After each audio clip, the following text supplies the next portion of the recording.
আজকে আমি তোমাদের সকলের সাথে একটা খুশির মুহূর্ত শেয়ার করতে চলেছি। মানে আমার সাথে যেটা আজকে হয়েছে সেটাই তোমাদের সাথে। তোমরা সকলেই আমার পরিবার, তাই ভাবলাম তোমাদের সাথে আজকে আমি আমার একটা আনন্দের মুহূর্ত শেয়ার করে নিই। আমি যখন অশান্তির মধ্যে ছিলাম, খারাপ ছিলাম, তখন যেমন তোমরা সবটা দেখেছো, তখন ভালোটাও তোমাদের দেখাবো। Everyone, welcome back to our channel. তো আজকে হচ্ছে সানডে। আজকে সানডে মানে মাটনের দিন। অনেক দিন হয়ে গেল, প্রায় ঘরে মাটন হয়নি। তো চলো, চোখগুলো পুরো বসে গেছে, এত গলা ফলা বসে গেছে, ঠান্ডা লেগে সব ধীরে ধীরে রিকভার হচ্ছি। তো চলো যাই, তাড়াতাড়ি মাটনটা নিয়ে আসি। কিছুদিন যাবৎ হলো আমি না মাছ খাচ্ছি, না চিকেন খাচ্ছি, না ডিম খাচ্ছি, কোনোটাই খাচ্ছি না। তাই প্রীতম গিয়ে আজকে একটুখানি মাটন নিয়ে এসেছিল, আর তাও আবার দেখো রিয়াজি মাংস, যেটা আমার একদম ভাল লাগে না। জানি এই রিয়াজি মাংস তেল থাকে, সেই কারণে খেতে বেশ ভাল লাগে, কিন্তু আগে বেশ ভালো লাগলো, এখন ভাল লাগে না। আমি মাটনটা না এইভাবে প্রেশার কুকারে সেদ্ধ করেই করি, জানো তো, কারণ এইভাবে খেলে আমার শরীরে কোনো প্রবলেম হয় না, কিন্তু কষি রসিয়ে খেলে না আমার এখন ইদানিং দেখছি একটু গ্যাসের প্রবলেমটা হচ্ছে। আর এদিকে একটু দুধ গরম করতে দিচ্ছি প্রীতম আর অর্কর জন্য। আর ওইদিকে না প্রেশার কুকারে আমি একটু নুন, একটু হলুদ দিয়ে মাংসটাকে সেদ্ধ করতে দিয়েছি। তোমাদের কাছে একটু আদা রসুন বাটা, একটু পেঁয়াজ বাটা থাকলে সবটা দিয়েই সেদ্ধ করতে দিও, কোনো কষানোর দরকার নেই। আর এদিকে দেখো আমি ভাতের চালটাকেও ধুয়ে নিচ্ছি। আমাকে আবার জিজ্ঞেস করেছে অনেকে যে বৃষ্টি তোমার ভাতটা তো সাদা হয় কেন? আমি তো ভাত সাদাই জানি। না না, ব্রাউন রাইসও হয়, ব্ল্যাক রাইসও হয়, কিন্তু আমরা তো সাদা ভাতটাই খাই। তবে হ্যাঁ, কোন চাল যদি বলো তাহলে বলবো মিনিকেট চালের খাই। দেখো আমি ভাত জিনিসটা খাই পেট ভরার জন্য আর তৃপ্তির জন্য, যেই দুটো আমি পেয়ে যাই এই চালের মধ্যে, ব্যাস আমার আর কিছু লাগে না। ওই সরু চালের ভাত হয় না, যেটাকে বলে দেখবে একটু সুগন্ধ দেওয়া ভাতটা হয়, যেটা বিরিয়ানি বা পোলাওয়ের ক্ষেত্রে খায়, আমার না ওই চালের ভাতটা না ডেলিভাবে খেতে পারি না, আর খেতে কেমন একটা লাগে, বেশি খাওয়াও যায় না। তো এইদিকে চাটা ছেঁকে নিলাম দুটো কাপে। আর এইদিকে দেখো আমার যেটা একটা ছিল না হ্যান্ড ব্লেন্ডের মতো ছিল, মানে হ্যান্ড চপার যেটা ছিল, সেটা না মানে টানতে হতো, তো ওইটাতে একটু সমস্যা হচ্ছিলো রাইট সাইডে। তো এইরকম একটা নিয়ে নিয়েছি, এইটা নিয়েছে 150 টাকার মতো, বেশ ভালো। তো আমি দেখলাম যে এটা পেঁয়াজ কুচি করে নিই, কারণ ওই একটা পেঁয়াজ ধরে কোচানোর থেকে ভাবলাম এইভাবে দেখি কুচি রান্না করলে কেমন হয়। অর্ক সকালে উঠেই পড়তে বসেছে, তাই ওকে একটু পড়িয়েও নিচ্ছিলাম ওইদিকে, আর প্রীতম ওইদিকে কাজগুলোও করছিল। এদিকে দেখো খুব ইজিলিভাবে পেঁয়াজটা আমি কুচিয়ে নিচ্ছি। আসলে এই জিনিসটা আমার আগেও ছিল, এটাতে আমি মোচা কাটতাম, খুব ভালোভাবে মোচা কাটা যায়, বাঁধাকপি কাটা যায়, তোমরা চাইলে আমি দেখাবো। তো আমার খুব সাহায্য করে। তো তারপরে আমি একটা অন্য টাইপের নিয়েছিলাম, তো আমার মনে হয় এটাই সবথেকে সহজ, তো আবার ওইটাই নিয়েছি। তো এখানে তেল দিলাম, তেলের মধ্যে আলুগুলোকে ভেজে নিলাম। আমার কাছে মাটনের ঝোল মানে আলু থাকবেই থাকবে, তার সাথে যদি একটু পেঁপেও হয়, মানে কাঁচা পেঁপে সেদ্ধ, মানে ওটা যে কি ভালো লাগে কি বলবো তোমাদেরকে, অনেকে ভালোবাসে না। আমি তোমাদেরকে বলেছিলাম না যে আমার দাদা ঘুরতে গেছিল, তো উত্তরবঙ্গের ওইদিকে গেছিল ঘুরতে, সিকিম। তো দেখো মনে পড়ছে শিলিগুড়িতে তোমাদেরকে দেখেছিলাম এই পাহাড়ি লঙ্কাগুলো, যেটা গাছ ছিল জেঠিমারা ঘরে, গাছ নিয়ে এসেছিলাম, কিন্তু এইদিকে না গাছটা হলো না, জানো তো। তো দাদা গেছিল, নিয়ে এই লঙ্কা নিয়ে এসছে, এই যে দেখো দিয়েছে, আজকে এইটা দিয়ে রান্না করব। বিশাল ঝাল এই লঙ্কাটা, আর এত সুন্দর লাগে না। একটা চেরি খাবে, তুমি চেরি? পুরো চেরি ফলের মতো লাগছে। অর্ক বলছে মা চেরি, আমি বললাম যে হ্যাঁ চেরি খাবি না, খুব ঝাল, এগুলো ভাজতানি করার নয়। আর আজকে না মাংসটা প্রেসার কুকারে সেদ্ধ করেই করছি, টাইমটা কম লাগবে। আগের থেকে একটু বেটার আছে, আমি ঠান্ডাটা একটু কমেছে, কাশিটা খুব হচ্ছিল কালকে রাতে, আর তোমার জ্বরটাও আসছিল।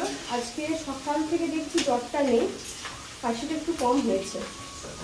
পুজোটা এত অনিয়ম হয়েছে না, এটা হওয়ারই ছিল, জানো তো।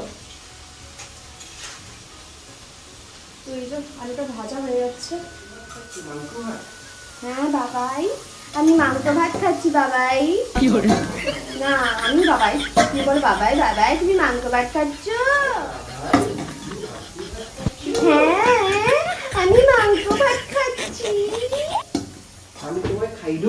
কিন্তু জানো তো মেয়েরা তো নর্মাল কথা বলতে পারে। দুটো ভিডিও দেখলাম, দেখলাম কথা ঠিকঠাকই বলতে না, তোমাদেরকে একটু শোনালাম যে আমাদের মানে কি কি কথাবার্তা হয়। আসলে এই কথাটা শুনে না কেউ হাসো না বা কেউ ভেবো না যে আমরা এই ব্যাপারটা নিয়ে ট্রোল করেছি।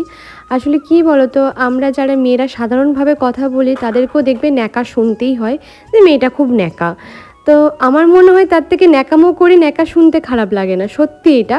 কিন্তু যারা ন্যাকামো করে না তাদেরকেও দেখবে শুনতে হয়। এই যেমন আমাকেও অনেকবার শুনতে হয়েছে তুমি বড্ড ন্যাকা ন্যাকা কথা বলো। তো যে দেখবে যারা ন্যাকামো করে না তাদেরকে যখন ন্যাকামো শুনতে হয় না তখন খারাপ লাগে। থেকে ভালো অপশন হচ্ছে ন্যাকামো করো দিয়ে শোনো, কোনো খারাপ লাগা থাকবে না। তো এখানে আদা রসুন আর তার সাথে একটু পেঁয়াজ আমি বেটে দিই। তোমরা জানো আমি মাটন হোক বা চিকেন হোক মাংসতে আমি একটু পেঁয়াজ বেটে দিই, তাতে গ্রেভিটা ভালো হয়। তো তারপরে যেগুলো রুটিন মশলা থাকে জিরে ধনে হলুদ সব কিছু আমি দিয়ে দিয়েছি। কালকে হোম ট্যুর ভিডিওতে তোমরা এত ভালোবাসা দিয়েছো আমাকে, কি বলবো। সবাই বলেছো বৃষ্টি ঘরটাকে পুরো স্বর্গ বানিয়ে রেখেছো। আবার অনেকে বলেছো দামগুলো যদি জিনিসের বলো খুব ভালো হয়। দেখো একটা দুটো তো জিনিস না, প্রচুর জিনিস। তাও কিছু কিছু জিনিসের দাম আজকে আমি তোমাদেরকে বলে দেবো ভিডিওর মধ্যে। তো এখানে দেখো আমার মাংসটা কষানো হচ্ছে, ওইদিকে প্রীতম ঝাড় দিচ্ছে। ঝাড় তো দিচ্ছে না, ব্যাট বল খেলা করছে। মানে ও ঝাড় দেওয়ার পর আমাকে ঝাড় দিতে হয়, তখন এতগুলো নোংরা বেরোয়, মানে ও ঠিক ঝাড়টা দিতে পারে না পেতে পেতে। এই কিচেনে যতগুলো সাজানোর জিনিস দেখছো সব কিছু নিয়ে যদি বলো এখানে আমার খরচা পড়েছে হয়তো মানে সবই 100-200 করে করে যদি নিয়ে বলতে পারো আমি ওই 3-এর মাঝখানে 3000-এর মধ্যে কমপ্লিট করেছি। তবে হ্যাঁ গ্যাস স্টোভটা বলো আর ইলেকট্রিক কেটেলটা বাদ দিয়ে বললাম কথাটা। তো এরপর দেখো বুলেট লঙ্কাগুলো দিয়ে দিলাম। বুলেট লঙ্কাগুলো প্রচুর ঝাল, আমি তো এগুলো মেখে মেখেই ভাত খেয়েছি, খুব ভালো লেগেছে। আমি একটা তোমাদের সাথে আজকে কথা শেয়ার করবো বলেছিলাম না, তোমাদের সাথে একটা খুব ভালো মুহূর্ত শেয়ার করব। দেখো প্রীতম আর আমি যখন সংসার পেতেছিলাম তখন আমরা দুজনেই কিন্তু আমাদের পরিবারের থেকে অনেকটা দূরে চলে গিয়ে বলতে পারো সবটা করেছিলাম। তো কোথাও অনেক কষ্ট হয়েছিল সেই জিনিসটা করতে আমাদের। তবে কখনো ভাবিনি যে আমরা আবার নিজেদের মানে জায়গায় ফিরে আসবো, মানে দুর্গাপুরে ফিরে আসবো। বলতে পারো আমার শরীর খারাপটা হওয়াতে প্রীতম অনেকটা ভেঙে পড়েছিল। তো তখন ওই মুহূর্তে যদি আমি দুর্গাপুর না আসতাম বা আমাকে যদি দুর্গাপুর না নিয়ে আসা হতো না, তাহলে অর্কও জলে যেত, মানে মাটি হয়ে যেত অর্কর ফিউচার। আর প্রীতম এতটাই ভেঙে পড়ছিল সেই মুহূর্তে কোনো দিকে কোনো রাস্তাও পাচ্ছিলাম না যে কোথায় যাব কি করব, কোথায় অর্ককে রেখে আমাকে একটুখানি সুস্থ সেবা করবে সেই মুহূর্তে। তো সেই মুহূর্তে আমরা হুটোপুটোই একটা ডিসিশন নিয়েছিলাম, আর সেই ডিসিশনটা যে কতটা ভালো নিয়েছিলাম সেটা এখন এসে দাঁড়িয়ে আমি বুঝি যে হ্যাঁ আমাদের চোখের সামনে যদি আমাদের কাছাকাছি যদি মা বাবা বা যে কোনো একটা পরিবার থাকে না তখন একটা মনের জোর বাড়ে। আর আমি বলতে পারো সেই মনের জোরটা পেয়েছিলাম। আর আমাকে তখন অনেকে মানুষই বলেছিল যে বৃষ্টি তুমি শিলিগুড়ি থেকে বাড়িতে যাও, দেখবে তোমার শরীরটা সুস্থ হবে। আর সত্যি কথা বলতে সেটাই হয়েছে, আমি অনেকটা রিকভার করেছি গো। মানে সেই মুহূর্তে দাঁড়িয়ে মানে একটা ঘরের মধ্যে আমি বন্ধ হয়ে গেছিলাম। তো সেই মুহূর্তে দাঁড়িয়ে আমি কোথাও কিছু খুঁজে পাচ্ছিলাম না রাস্তা কিনারা, এমনকি এটাও বুঝতে পারতাম না যে পরের দিন আমি সকালে ঘুম থেকে উঠবো কিনা। তো যাই হোক এখানে আমি আস্তে আস্তে রান্নাটা কমপ্লিট করে নিচ্ছিলাম। আর আমাকে বলেছিল এই পুতুলগুলো মানে যে স্টিকারগুলো কিনেছি সেগুলো কত দাম নিয়েছিল, এইগুলো 989 এরকম সামথিং নিয়েছিল। ওই তো আমি তোমাদেরকে বললাম টোটাল ঘর সাজানো আমি কখনোই 500 টাকার মানে 500 টাকার উপরে আমি কোনোদিনও ঘর সাজানোর জিনিস কিনিনি, এটাই বলতে চাইছিলাম। আর এই খাট না, এটা কিন্তু এটা চৌকি, এটা নিয়েছিল 2000 টাকা শিলিগুড়িতে। এই যে ক্যাবিনেটের মতো দেখছো এইটা সামথিং ওই 2500 এরকম নিয়েছিল আমাদের কাছ থেকে। এই আলমারিটা সেকেন্ড হ্যান্ড, এটা 7000। আর এই লোহার যে খাটটা দেখছো সেটা নিয়েছে 9000। এটা কিন্তু নতুন। আজকে আবার বাড়িতে কে এসেছিল ভাবো, মানে আমি এতটা ইমোশনাল হয়ে পড়েছিলাম, মানে আমি না বুঝতে পারছিলাম না আমি কি বলবো। প্রায় 2 বছর পর, ঠিক আছে, মানে ওই মুহূর্তে যে আমার মাথার পুরো হ্যাং হয়ে গেছিল, মানে কি বলবো কোথায় বসতে দেবো এরকম একটা ব্যাপার হয়েছিল আমার সাথে। তো প্রায় 2 বছর পর বলতে পারো, মানে আমি শিলিগুড়ি চলে যাওয়ার আগে মানে হ্যাঁ 2 বছরের কাছাকাছি, 3টে বছর হতে যাবে, 3 বছর হতে যাবে মনে হয়। তো আজকে আমার বাড়িতে মাসি এসেছিল, মানে আমার মাসি এসেছিল। তো শুধু মাসি না, মাসি এসেছিল, বৌদি এসেছিল, দাদা এসেছিল, তারপরে রিতম এসেছিল, মানে আমার দাদা বৌদির ছেলে, মাসির নাতি। তো এসেছিল আসলে বাবাদের কাছে, বাবা মায়ের বাড়ি এসেছিল আজকে, একটুখানি কাজ ছিল সেই কারণে, মানে ঘুরতে এসেছিল। তো আমাকে বলছিল সকালবেলা থেকে যে আয় তুই আয় তুই আয়, মানে আমি না মানে এমনভাবে প্যাকড আপ হয়ে গেছিলো আমার আজকে শিডিউলটা, আমি তো জানতাম না। আজকে সানডে, প্রীতমের তো আজকে ছুটি থাকে না, তো আমি কি হয়েছে আমার কিছু প্রমোশনের জিনিস আসার কথা ছিল, প্লাস বাড়িতে কাজ, তারপরে আমার শরীর খারাপ। তো এই সব কিছু মিলে আমি বলছি যে আমি তো যেতে পারবো না, হ্যাঁ তোমরা এসো। মাসি বলছে এইটুকু টাইমের জন্য এলাম, মানে ওকে প্রথম থেকে বলেনি যে আসবে, তো এইটুকু টাইমের জন্য এলাম। তারপরে দুপুরবেলায় হুট করে এলো, হ্যাঁ মা ফোন করে মাসি যাচ্ছে, তো ওরা এসেছিল, মানে ওরা যখন এসছে না, মানে আমার কত 2 বছর, ভাবো না 2 বছরে কত কথা জমে থাকতে পারে একটা মেয়ের মনে। আর আমি না একটু ছোটোর থেকে একটু বেশি মাসি না ওটা, আমি মাসি মানে আমার মাসির সাথে বন্ডিংটা একটা আলাদা রকম বন্ডিং, হ্যাঁ বরাবরই, এটা একদম ছোটোর থেকে, মানে জবের থেকে ওই বলতে পারো একটু জ্ঞান ট্যান হয়েছে তখন থেকে মাসির সাথে আমার বন্ডিংটা খুব ভালো। তো এই 2 বছর কোনো কথা বন্ধ ছিল, মানে কথাবার্তা হয়নি, মানে অ্যাকচুয়ালি কি আমি কাউকে ফোন টোন করি না, এটা হচ্ছে আমার ফল্ট। আমি এখন যেন কেমন একটা হয়ে গেছি, সত্যি কথা বলতে। হয় না দেখবে একটা সময়ের পর একটা মানুষ কেমন একটা হয়ে যায়, একটু আড়ালে আড়ালে থাকতে ভালোবাসে, তো সেই জিনিসটা আমার মতো হয়ে গেছে। আমি একটু বেশি নিজেকে আড়ালে রাখতে ভালোবাসি এখন, মানে ওই খোলা বইটা ঠিক আমি নই এখনকার আর। তো এসছে, আমি না কি বলবো, মাসির দিকে তাকাচ্ছি, আমি মাসির দিকে তাকাচ্ছি, দাদারা এসেছিল, প্রীতম ওই ফাঁকে একবার এলো, একবার দেখা করে গেল সবার সাথে। তো ওরা যে এসেছিলো আমার এত ভালো লাগছিল আজকে, মানে আজকে দিনটা খুব ভালো কাটলো বলতে পারো। শরীর খারাপ নিয়ে তো জুটছিলাম, তো এলো, এসে পরে কিছুক্ষণ থাকলো, খাওয়া দাওয়া যেহেতু করে এসেছিলো মাদের কাছ থেকে, আমার সাথে একটু কথাবার্তা বললো। আর এসে পরে মাসিও বলছে, সবাই বলছে, শুধু মাসি না, মাধবদা, তারপরে মামি বৌদি সবাই বলছে ঘরটা খুব সুন্দর।